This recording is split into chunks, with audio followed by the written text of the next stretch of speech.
kasinsero, mauni ang giingon nga tunog sa Duwende dinhi sa may barangay San Roque, Kidapawan City. Kung inyo makita ato ang kanon ha, dili mo pud siya ingon nga gikuan niya siya sa mga unsa kay tawag ani kani nga nagtrabaho sa mga balay.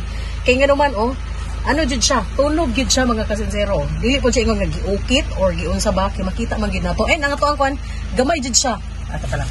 Gamay jud siya mga kasinsero. Gamay jud siya. So mga isa ra jud siya katudloan. So gagmay siya. Makita ninyo hantod na siya didto. So kini mga kasinsero, gikan siya naamang guy mga kahoy. Naamang guy kahoy mga kasinsero, pero matod pa sa tag-iya dito daw na sa pinakailawom nagsugod. So mo na lang niya kung makita hantod dito.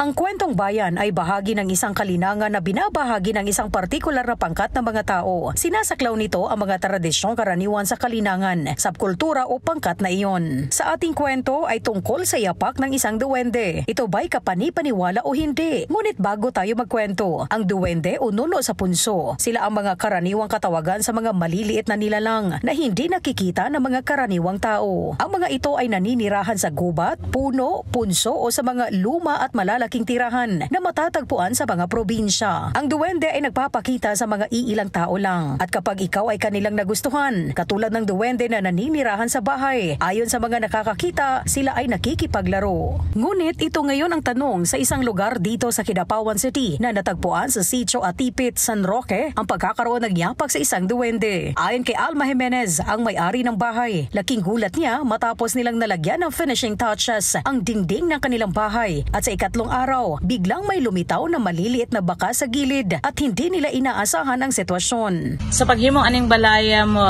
orag 2020, ano lang gipahimo, then pila ka days, pagkahuman anang murag finishing man na siya ng finish.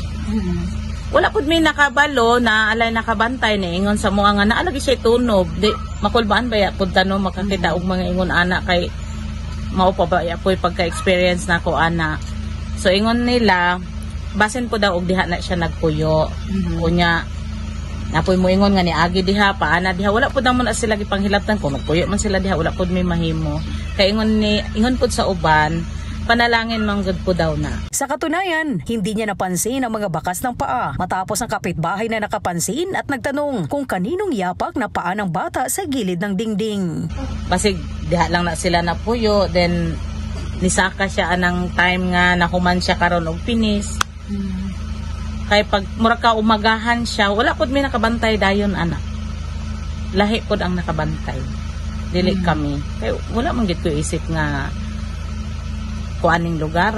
Salaysay pa ni Alma, nung nasa kabilang baryo pa sila nakatira ng kanyang asawa at ang kanilang ikinabubuhay ay pagsasaka sa kanilang sariling lupa. Malayo sila sa mga kapitbahay at dahil medyo malayo ang lugar, minsan kung si Alma na lang ang maiiwan sa bahay. Maraming beses may tumatawag sa kanya, ngunit kapag tinitingnan niya ay wala namang tao. Yung balay sa akong lolo ma'am, sa nagpuyo nga una mo ay istorya.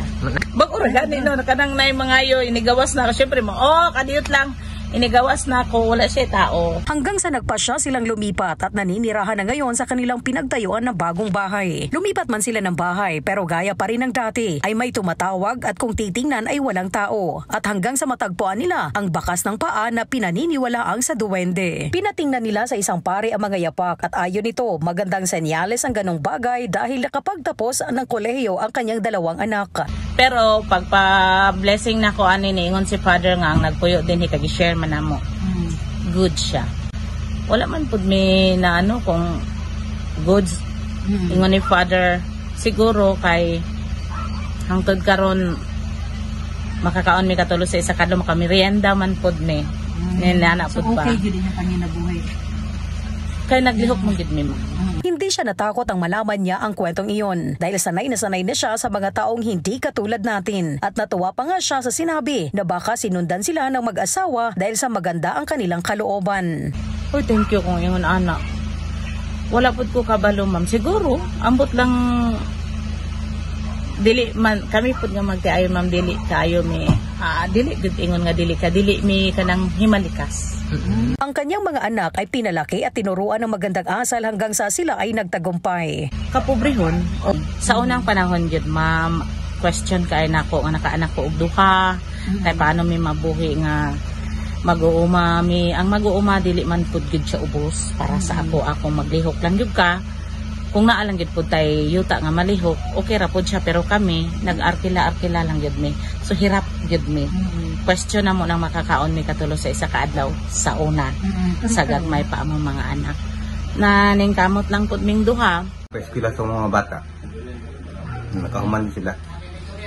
Ang mga pinaniniwala ang masamang duwende na nakatira sa bahay ay pinapaalis sa pamamagitan ng ritual na ginagawa ng isang albularyo, at ang mga mabubuting duwende naman ay inahayaan na lamang. Ang tanging hiling lamang ni Alma, huwag lang silang pakialaman kung totoo man na nasa paligid lang sila ng kanilang bahay. Yan himanggid mo para witness anang nahitabo din ha. Nalimtan ko na ma'am, pero thank you pud bitaw sa inyohang pagpahinomdom nako. Kung sa imuhang giingon ma'am nga kung gikan man siya didto ni uban man siya namo kay tungod sa among kaayo, o ingon ko pa dili mi himalikas nga pagkatawo, kung giganahan siya sa amoa forever siya magpuyo diha og hangtod mi mawala dinhi, okay kaayo mi nga naa siya dinha kauban namo hangtod sa hangtod. Marami man ang uri ng mga duwende base sa kanilang kulay at ugali. Ang sabi ng mga matatanda, ang mahalaga ay ang pagbibigay ng respeto sa kanila upang hindi maparusahan o paglaruan. Ang kwentong ito ay hatid sa atin ng Gidyog Water from Korea. Ako si Lizelle Anion Banga. Basta sa balita at kwento, Radyo Sincero. Basta sincero, guwapo.